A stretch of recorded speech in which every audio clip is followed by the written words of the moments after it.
Hi everyone. Could I please introduce you to Ben Carblis, who's the Executive for Communities, Families and Children at Mission Australia. I will ask you before Ben begins though, we've muted everybody, but if you'd like to ask questions through the presentation, please pop them in the chat box and we'll get to them at the end of the presentation. Good morning and welcome, Ben. Well, thank you, Greg, and welcome everybody. It's wonderful to have you all here with us this morning. I'm going to start with an acknowledgement of land and then tell you a little bit about Mission Australia before we hand to Jenny Chaves, who's going to tell us a bit about our important program, Circles of Care. We acknowledge the traditional custodians of this land and we pay our respects to elders past, present and future, for they hold the memories, the culture and dreams of the Aboriginal and Torres Strait Islander people. We recognise and respect their cultural heritage, beliefs and continual relationships with the land, and we recognise the importance of the young people, for they are our future leaders. Also want to pay tribute to the Whadjuk Noongar people in Perth, just in Western Australia, as they're really challenged with bushfires at the moment and also the recent COVID lockdowns. Where I'm sitting today is on the central coast of New South Wales at Avoca, and want to pay tribute and recognise the Darkin young people of this land as well. It's a pleasure to be with you all and really appreciate that you can be with us. But to give you a bit of a feel for what's happened in our area really over the last 12 months, just like everybody else, we've been hit significantly by COVID. And the people that we serve and support have really been impacted by that. Over this period of time, we've seen an increased levels of mental health challenges, people really battling with that, increased levels of homelessness, family and domestic violence, and all of these things have really impacted our children. Programs such as the Circle of Care really goes a long way in supporting children, particularly the local children in Inala for this program. Some of the things though that we've been really grateful for is the way the government has responded. Support with JobKeeper to keep people in work or at least propped up for a while, and JobSeeker. They've also responded well in some states to innovative ways of supporting those people that are sleeping rough. But we are concerned, we're worried about a cliff that's coming. And that's in March, when JobKeeper and JobSeeker support from the government, much needed support, will finish. And we know that young people, as well as those that are in our services, are reporting a level of anxiety or concern in terms of what happens when that finishes. We are worried that more people are going to fall into poverty, and particularly our families and children will be in that situation. And that's fast approaching, and that is something that is worrying us. And so we are grateful to be able to support people in a real way. And Jenny's going to explain that and give you an insight into what that looks like just in a moment. But it really emphasises the importance of programs such as Circles of Care that support our children. So that's enough for me. And what I'd like to now do is hand to Jenny, who's going to give you a feel for what we're doing in Inala in the Circles of Care program. And Jenny's our manager that's been supporting us for many, many years in Inala. I'll now hand to Jenny. Welcome, Jenny. Thank you. Thanks, Ben. Thank you, everyone. Lovely to know that there's people around the country here wanting to listen a little bit more about what we do out here in the Brisbane Southwest region. I'm the manager for Circles of Care, but a number of other early intervention programs covering the Acacia Ridge, Inala, right through to the Ipswich region. And I really appreciate your time today. I'm going to take you through a bit of a virtual tour, like we all get used to now with COVID. It's all about virtual work, and hopefully you'll get a sense of what we do and the difference we might be making in the lives of children and families and the school and community that we work in.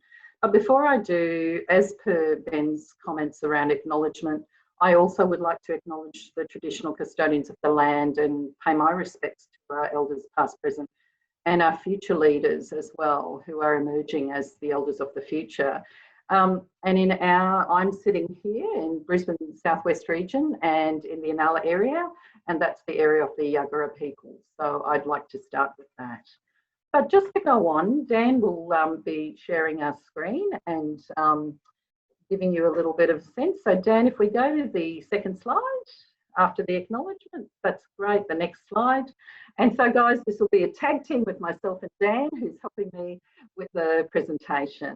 So by all means, put your questions on the side, as Greg had mentioned. So as Ben had said, you know, this is very much around having a focus on how we can make a difference in the lives of children and families and giving them a healthy start to life, or a happy, healthy start to life.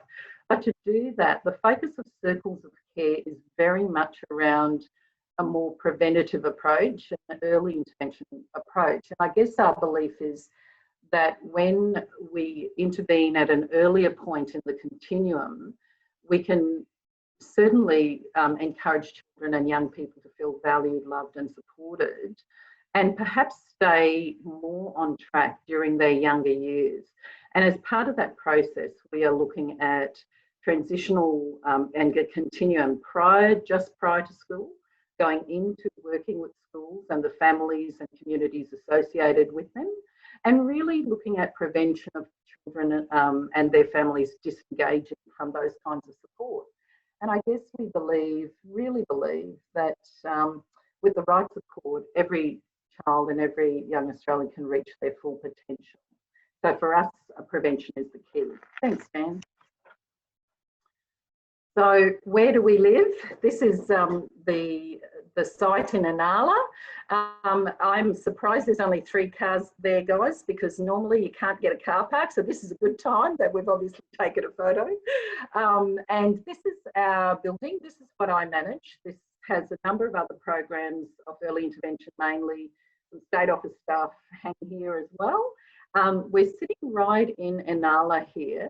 It's actually sitting in suburbia. People drive up here and they can't believe, are we in the right place? Is Mission actually here?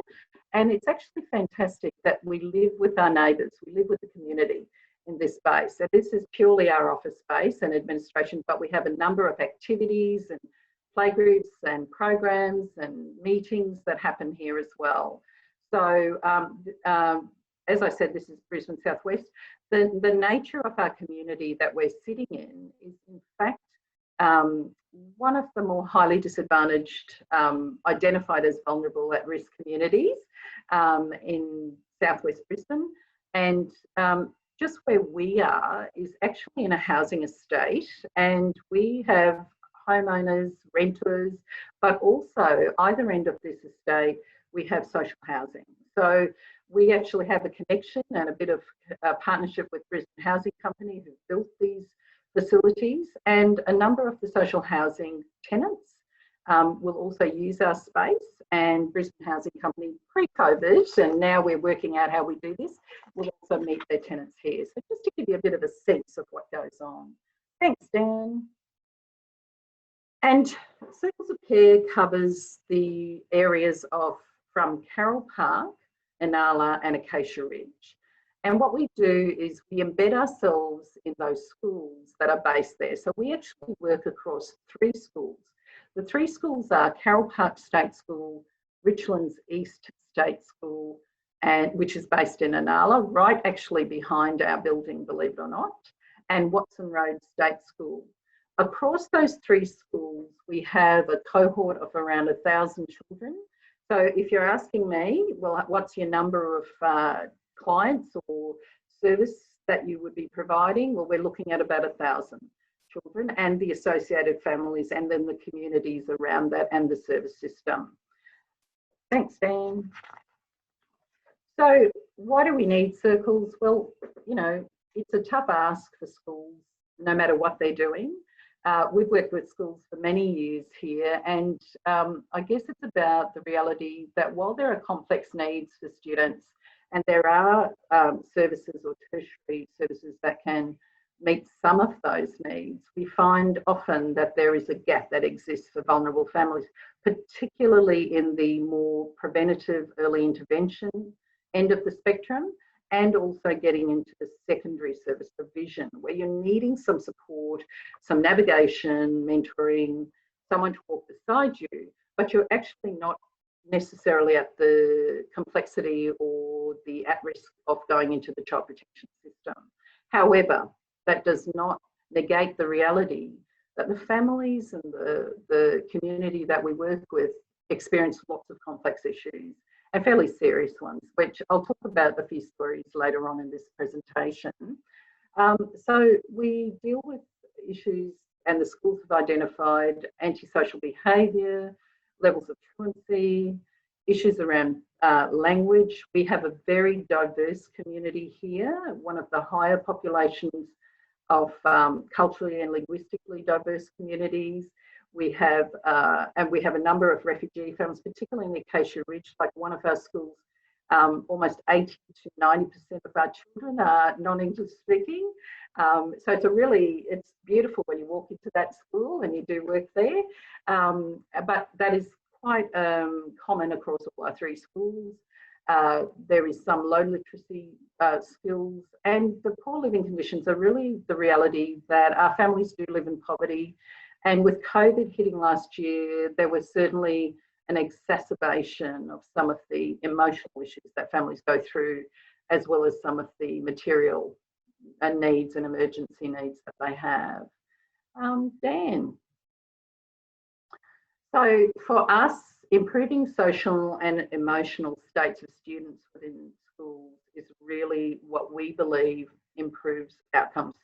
And this is also, I suppose if you're talking about a preventative approach, we're saying, well, if we try to intervene now, earlier, then perhaps we're minimising the potential of young children and families going into the realm of at-risk youth, homelessness, and, you know, some of the negative stuffs we're seeing. And I mean, we're seeing that all the time around youth justice, etc. The fact is that we actually focus on how we improve children and families around how they manage their emotions, some self-regulation, and they're some of the really important fundamental protective factors to improving later life outcomes. So for us, it's really about strengthening those pathways for children within the community, and also building resilience and providing linkage and connection so people are participating and linking into their own communities. Thanks, Dan. So what do circles of care look like, or what's the model?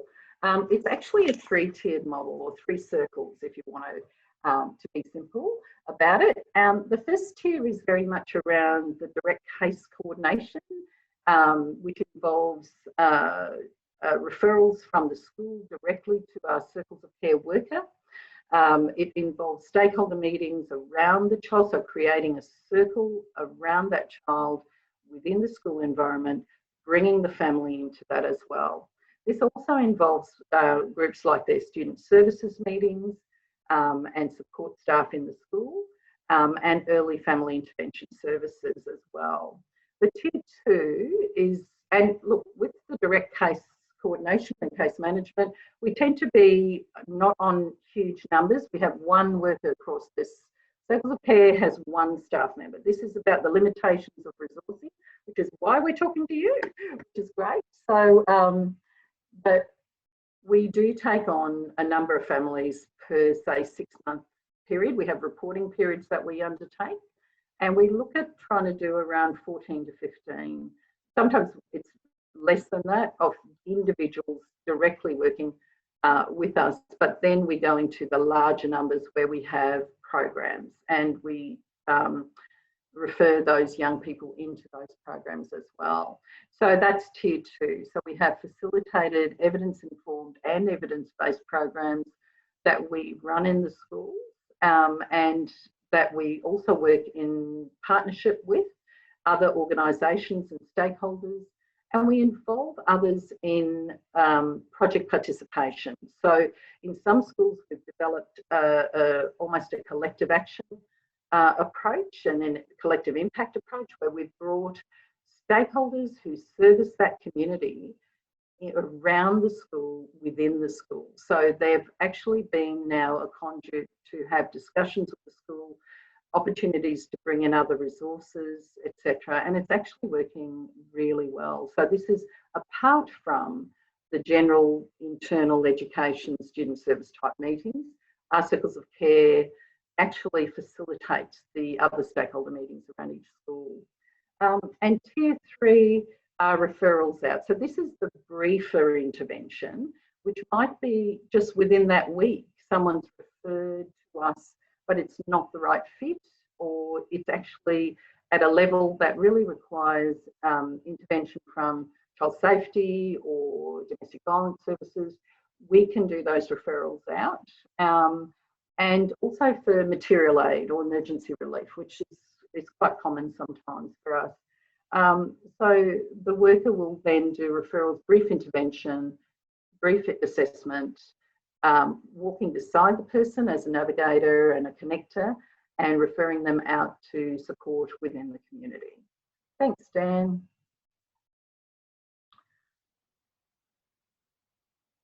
So just to give you a little mini snapshot, some of the key needs that we identify across the 3 schools that we really have a fairly strong focus on is around school attendance. So this is how do we improve school attendance, and that has been part of the focus. Increased family engagement. It's absolutely proven that if families and the parents or carers are involved and engaged with their children, that there is a much more positive outcome and children feel valued and participatory. And you're reducing the barrier between that official school education and family. And the other part that we focus on is very much around improved transitions for children from the environment prior to school into the prep year, which is in Queensland, their first year of school. And then also programs that we look at as they finish grade 6 here in Queensland, and they're grade 7ers, they used to be in primary school, and they're 12 years old and they're going into high school. So for them, it's really about how we support their transition into high school after being in their primary age. So they were big kids before, but now they are in a much bigger pond, and sometimes for some of those children, they feel extremely vulnerable, and safety for them is a big issue.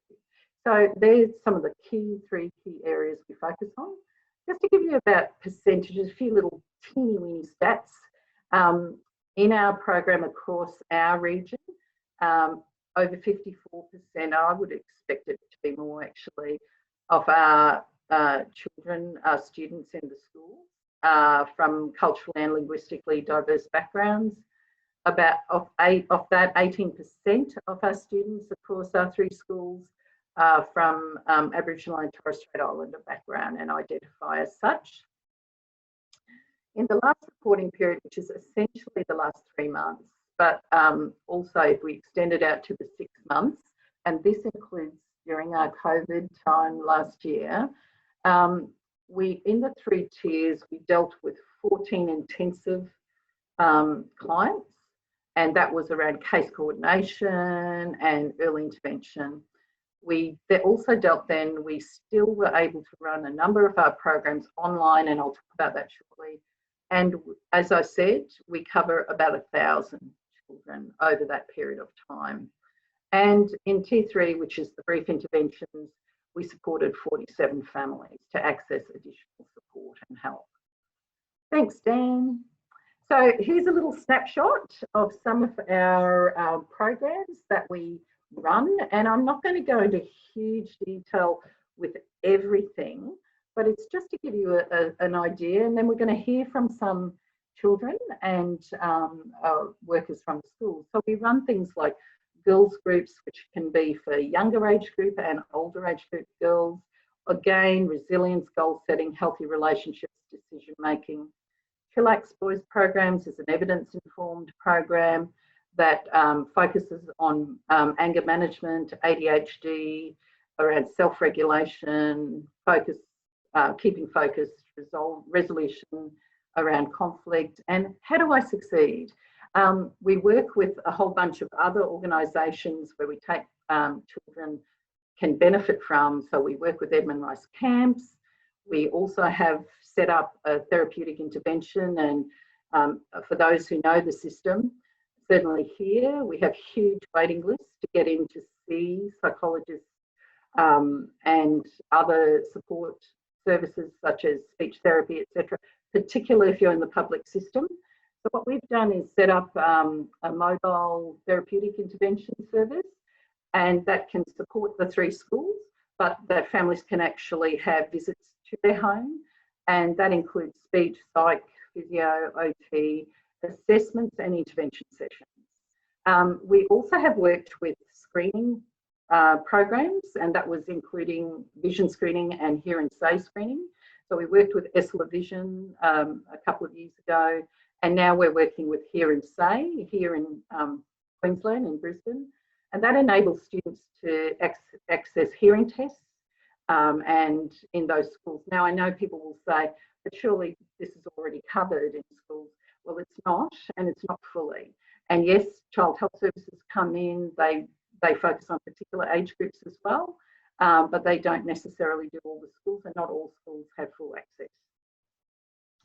We've been working with programs which are Children's Voice and Voice Lab, and I'll talk about that later. So these are listening to the voices of children, a bigger project, but Circles is a part of that. But as far as working with people like yourselves, donors, partners, people in the corporate world and elsewhere, we have some beautiful projects that we work with where we have a back to school program already underway, working with Boeing Defence, supplying back to school resources and backpacks to our kids in our schools, and also shoe vouchers, and I'll talk about that later. Dan, the next slide. We also do things like leadership clubs where children are really learning about leadership. How do I strengthen my communication? How do I problem solve? Some public speaking. We do craft and earn programs again, you know, not hidden as a craft activity, but it's actually encompassing not just active art, craft, but it's a safe space for students to be creative and learning strategies around being calm, some emotional regulation as well. The conversations with kids relates to our Children's Voice project, which I'll just leave for now and talk later. But the other things we did during COVID, we did some really positive work, having a fun in a box holiday program, which it will be on shortly. And we did these amazing pigeonhole packs where we wanted to acknowledge the fantastic work our teachers and staff in all the schools did. So when Circles sort of was returning to school at the end of last year, we developed 120 care packs that we put in all the pigeonholes of the teachers and delivered, and not just the teachers, all the school staff, every one of those school staff. And it was acknowledging their support and their ability to support their families and children as well. And they were like self-care little packs that we provided. So as part of this, the next thing we're going to have a look at is really listen to, and I think, Dan, that's the next thing, is the video, is a video sharing a couple of groups of children who participated in our programs, but also one of the workers from Richlands East State School, who actually is our Aboriginal Liaison Officer for Richlands East, and talking a little bit about their experience of Circles for a couple of minutes. So Dan, I'll let you play that.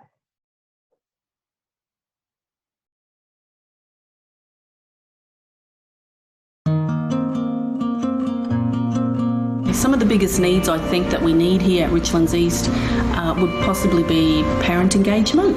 I think that would be very vital, especially because we do a lot of dealings with the community. I think that would be really important for our families to help support them and help improve with our students. The impact of the programs that are done in the school, I have seen a really good positive change in some of our students, especially in our boys group that is run with Mission Australia. You know, just little things. It's the consistency of the boys coming every week. Just been a really great change with their behaviours. you know, they actually do listen. I don't know if I should have said that.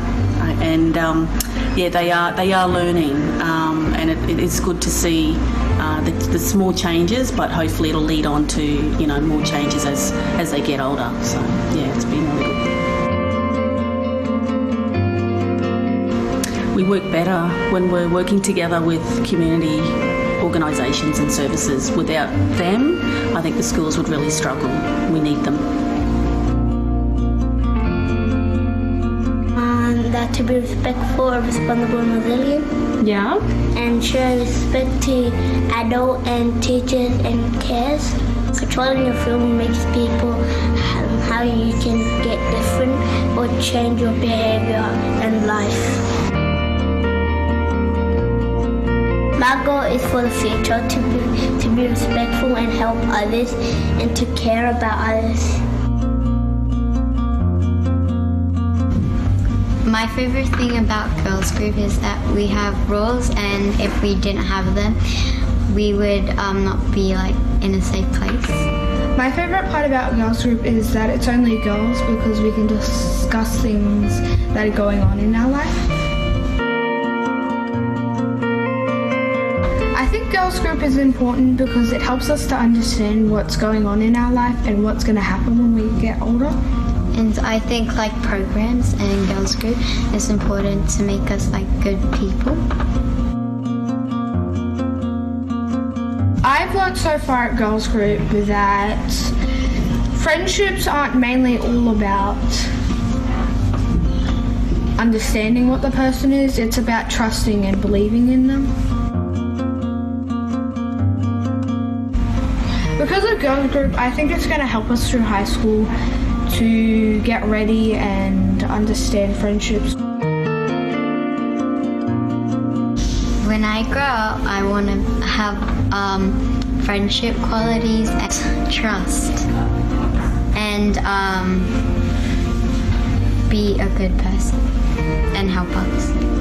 When I grow up, I want to be like someone who helps people, have lots of friends, and be me.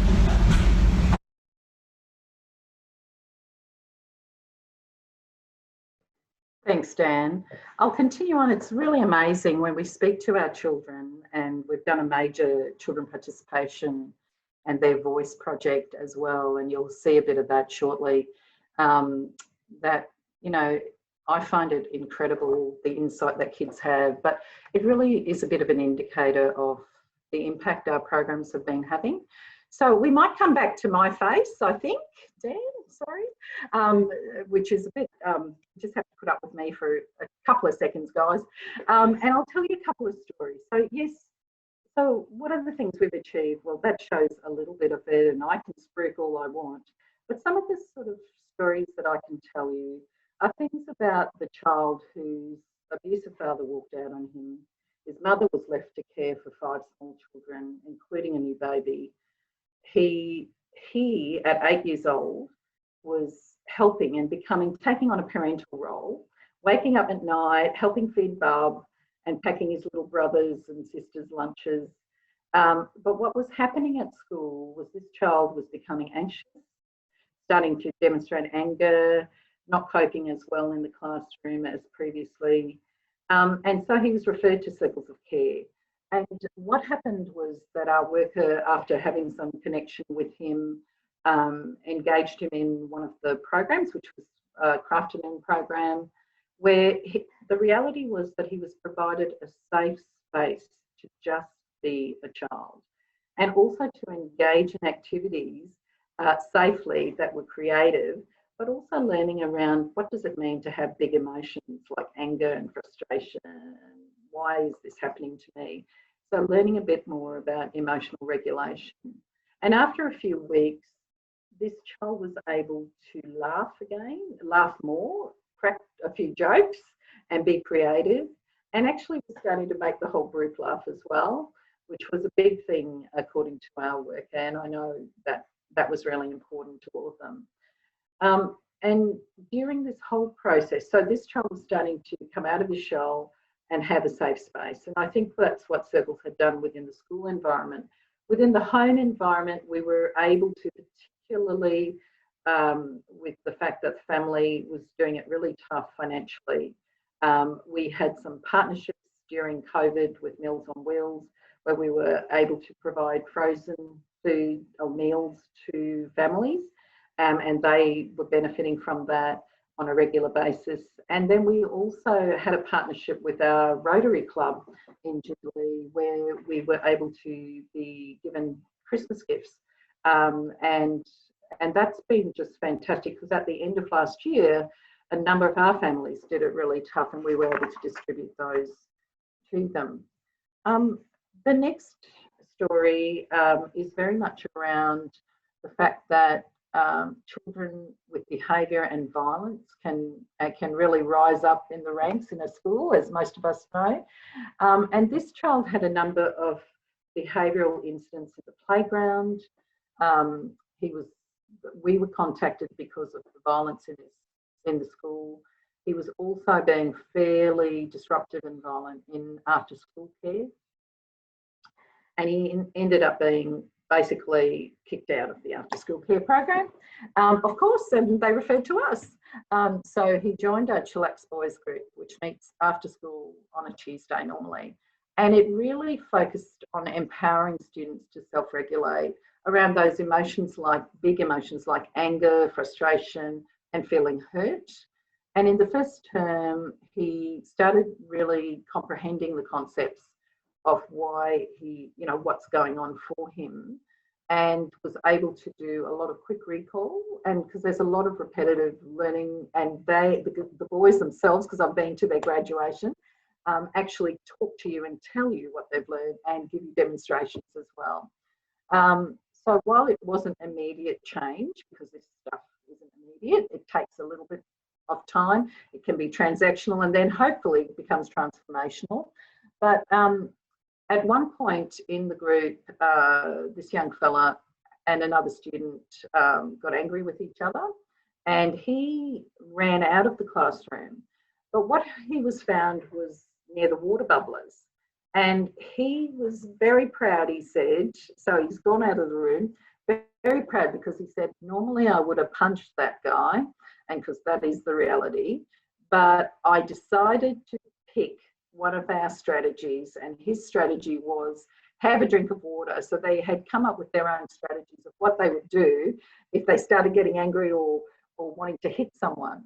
And his was have a drink of water. So he was really happy and proud that instead of getting stuck into the other boy, he actually made that decision.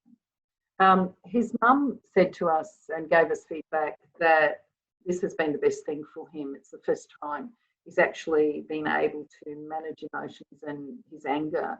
And over the holidays, he even stayed with his grandparents, which hadn't been the best thing at times, but they said he was just a completely different child, and his behaviour had improved significantly. So some of the good stuff. Dan, if you put on the next slide, which is the circles of care during COVID-19, fun in a box. This just is letting you know the fact that during COVID, we didn't stop. The pandemic hit, like all of us have experienced, the one thing that has united every single human being around the world, I suggest. But we ended up continuing to work and be strong for our families. And we developed in this region what we call the Keep Connected strategy, and Circles was a part of that. We were able to link with families over phone, doing case management and online. And then we did these remote deliveries and developed these creative activities like Fun in a Box, and essentially was an out-of-box response to school holidays spent in, social isolation. It would arrive on the doorstep of our families. The box contained so many days worth of school holiday activities and other activities, craft, imaginative play, interactive online references, and physical activities. And it kept families sane. So for those of you who are home, and some of you still working from home, keeps you sane and safe, and it's about having opportunities. What we experienced, which is really interesting for us, is that we had a stronger entry into the family home because of COVID. So we were more connected with some of the families who previously we really had more connection with the child, and sort of seeing families in the school this was actually engaging more strongly in the home. So this has given us greater opportunity to work at that broader level. And we also had, talking about partnerships with others and corporates, Optus had provided us with SIM cards to provide free data for our families. So those boxes contained that. And so families were able to engage online as well. The next story, which is on a case study there as well, was around, you know, the fact that during COVID, people did it tough. We had a family who'd been through domestic violence. The partner used to light up her hair on fire, guys, when she was driving. This was a few years ago. So she'd been through some significant stuff, and she was quite isolated during COVID. So we were able to, and then she was starting to get a challenge from the ex-partner at the time, and she had 6 children and other issues going on. So regardless of the fact we were working from home and our worker was working from home, they were able to link her up with a pro bono solicitor to support her through this process. We were also able to provide some of our online and remote creative activities and innovations like Fun in a Box as well. And then again, provided those resources I spoke about before through Christmas gifts and food support, etc. And I guess the thing is that the families are really clear. Like her quote to us was, after everything, and this is about her children, they deserve this. I can't thank you all enough for giving them this chance. They'll be able to share these happy memories for the rest of their lives. The next slide, I'm just going to read really quickly. It's really about backpack appeal with Boeing Defence. And this is from a senior staff member, administration staff member supporting children in Carroll Park State School. So this is talking about a little boy. And she says, I asked him why he wasn't playing. Why are you not joining in? You look very sad. What's wrong? He responded that his shoes were broken. As he sat on the top of the oval looking at the other children playing, I simply cannot imagine what that must feel like. He explained the best way he could that he was embarrassed and did not want to play because the other children would make fun of his shoes. Upon further inspection, I realised that his shoes had come apart and the back of them were flapping when he walked. He also was not wearing any socks. I went out on my lunch break and with one of the shoe vouchers provided by Boeing and Mission Australia, I purchased him a brand new pair of shoes and some socks. You should have seen the look on his face when I called him to my office and presented him with the new shoes. He gave me the best hug I have ever received and proudly proceeded to run out on the oval to join in with his friends. It may be just a pair of shoes to someone else, but to him, it was so much more than that. So I'm not going to go, the next page is really a school giving us all sorts of accolades and beautiful stuff, but because of time, I think I'll continue to move on. We get incredibly positive feedback around the work we've been doing and the impact. We're currently in if you're asking, well, how do you know, how are you measuring this? Mission's research team is undertaking our evaluation project with us. At the end of June, we should have a final report of this. And the preliminary findings are indicating some really positive results for us. And that's been surveys with the schools, the staffing, the parents who have been participating. But a part of our work has also been with Circles of Care to tell us what do children think in the world. We need to hear the voice of our community and hear the voice of our children. And we've been running a Children's Voice project over the last couple of years, really. And Circles of Care had around 50, I think, kids participating in this. We had over 200 children share their voice across our whole region.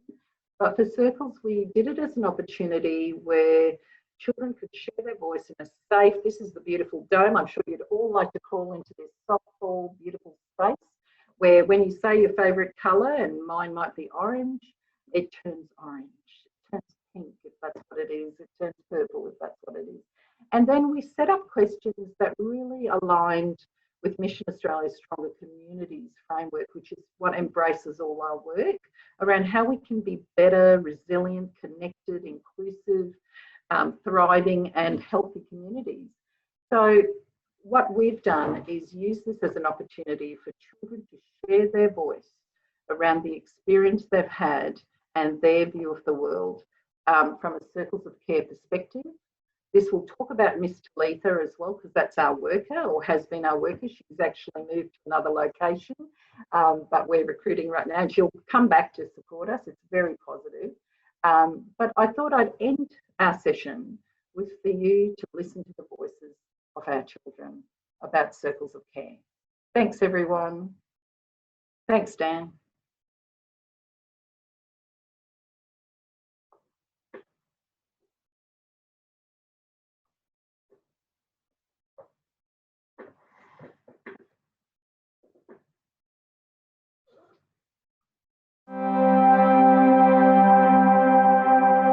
Welcome to Voice Lab. Today, Voice Lab and Mission Australia would like to hear from you about Miss Talitha's groups at school. Before we begin, how old are you? 7. I'm 12. I am 10 years old. 8. 9. I'm 11 years old. What suburb do you live in? Richlands. Springfield Lakes, Carroll Park, Owen Grove, Acacia Ridge. Forest Lake. What is the best thing about where you live? That all my friends go out to the park and we all play around and stuff. That I can be with my family. There were really nice people there. What does community mean to you? A big place with lots of good people. Looking after everyone in the whole entire world. A group of people that come together and help each other. You have been part of Miss Talitha's groups at school. What sorts of things have you learned? To be calm, to be nice to other people, how to play different games and how to get along. I've learned to not fight with other girls or argue with other girls because it's just not worth it. To always be kind to everyone even if you don't like them. How to stop bullying and keep everyone safe. I learned that you have to be nice to everyone no matter what, and everyone belongs. Not to be a bully and to be nice to everyone. I learned that I'm valuable and how to be confident in things. I have learned that if somebody isn't being nice to you, you should always never fight back or do anything wrong and just be yourself and be confident.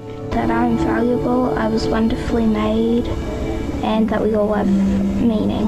What has been your favourite part of Miss Talitha's groups? Making new friends. My favourite part is all the times when we do arts and crafts. When we did the letters to somebody special. We made pancakes that were all different like us. The favourite part I like is when Talitha helps us doing things. Always having fun with Talitha. I liked every part that she taught us. I can be with my friends because some of my friends were there. Having fun with Talitha and getting to know her a little bit more. That she always talked to us in a nice voice and we always felt calmed and relaxed. Why are Miss Talitha's groups important? Because it lets us have fun with each other and allows us to make new friends. To keep kids out of trouble. So we can all be healthy all together and all be strong as women when we're older. Because she helps us connect with people and encourage other people to be nice and help our community. Because they can teach you new coping skills and help you make new friends. To help you learn what's going to happen for your life. Because she can help you if you're angry or sad. If you have any problems, she can help you sort them out. So we can be safe and stop bullying, so everyone can never worry about bullying ever again. What is something that has changed for you since being involved in Miss Talitha's programs? Everything. I've made a lot of new friends. Trying more harder at school. I'm not always angry. Some people actually care and would help me. More happy the way I am. That I encourage other people to be like nice and not be rude to other people. I haven't had much arguments with people. I haven't been rude to anyone, just I've been relaxing. I've gotten more confident in making friends and I feel much happier with myself. Some things that all the old students have left, and I'm stuck with some people that I don't like but now I'm friends with. Just being able to be confident around people because you know that they can be nice on a different side. I've learned to be more resilient and be kind to everyone. What is the best thing about being you? That I get to choose my own choices sometimes. That I have people that look after me and people that I could count on. I have a bunch of awesome friends who take really good care of me, and having the best parents and the best baby brother ever. That I'm me and I don't need other people's opinion about me to change me.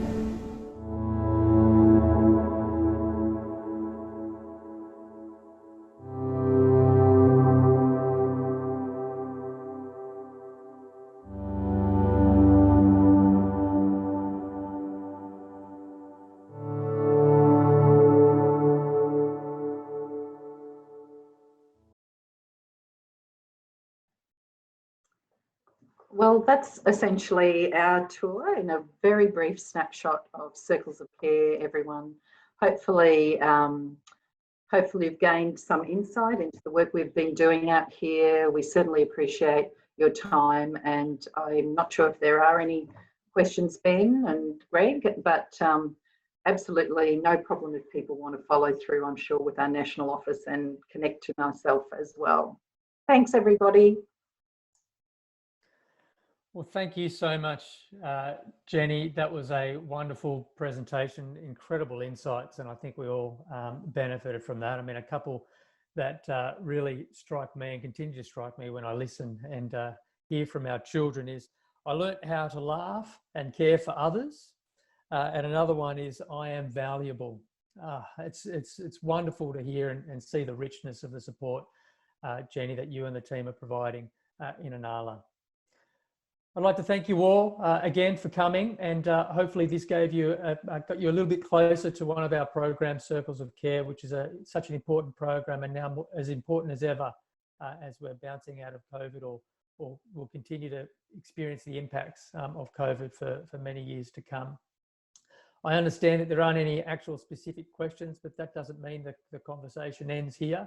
By all means, reach out, engage. Would love to share more and give you some further insights. But thank you for your time. Have a wonderful rest of Tuesday, and I appreciate your interest in what we're doing and your ongoing and generous support. Thank you all. See you later. Bye-bye.